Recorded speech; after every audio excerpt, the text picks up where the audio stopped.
That's me running for class president at Fairfield High School in Cincinnati, Ohio. I was the second person in history to win all 3 years. Freshmen had their own building, so I was sophomore, junior, and senior class president. 500 kids, 485 are white, and so maybe 10 black, 3 Latino, and maybe 5 Asian. I think it was like that.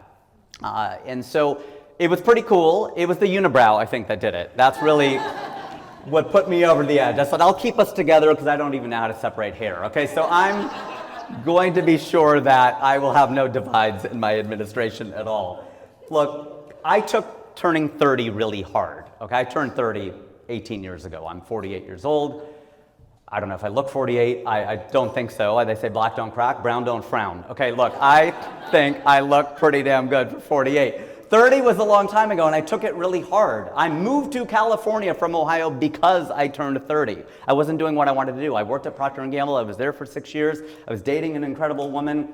Things seemed great. I had the car, I had the house, but I did not feel fulfilled. I took 30 really hard. I did not take 40 nearly as hard because I'm doing what I want to do with my life. 20 wasn't hard either. I don't know if you remember 20. 10 wasn't very difficult either. These decades, 10 was easy. I remember 10 being fun. The only thing I remember about turning 10 is I walked into the kitchen and I said to my mom, "Hi, Mom."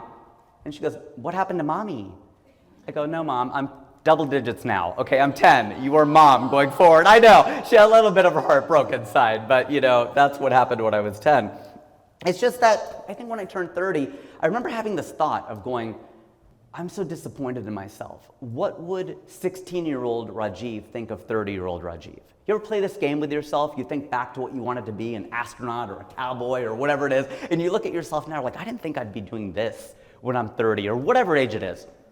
And that really upset me until I realized, why would a 16-year-old know more about being 30 than a 30-year-old, right? So don't let that happen to you because you're 16, you don't know what it's like to be 30. You're 30, you remember what it's like to be 16 or 10.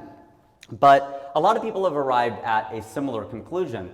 I'm a big tennis fan, grew up playing tennis. Sad to see Rafael Nadal retire. That's the end of an era to see him retire. I actually volunteered at the Cincinnati Open for many, many years as a kid. And one of the great quotes is by Martina Navratilova, who said, "The moment of victory is much too short to live for that and nothing else." And it's a great illustration of it's not the destination, it's the journey. I hear that all the time, it's true, but I love this embodiment of that quote. Lily Tomlin, great funny comedian. The trouble with the rat race is that even if you win, you're still a rat. I love that. She's commenting on how we are in America, I feel. And I think this cuts to the very core of why it's so hard to be happy.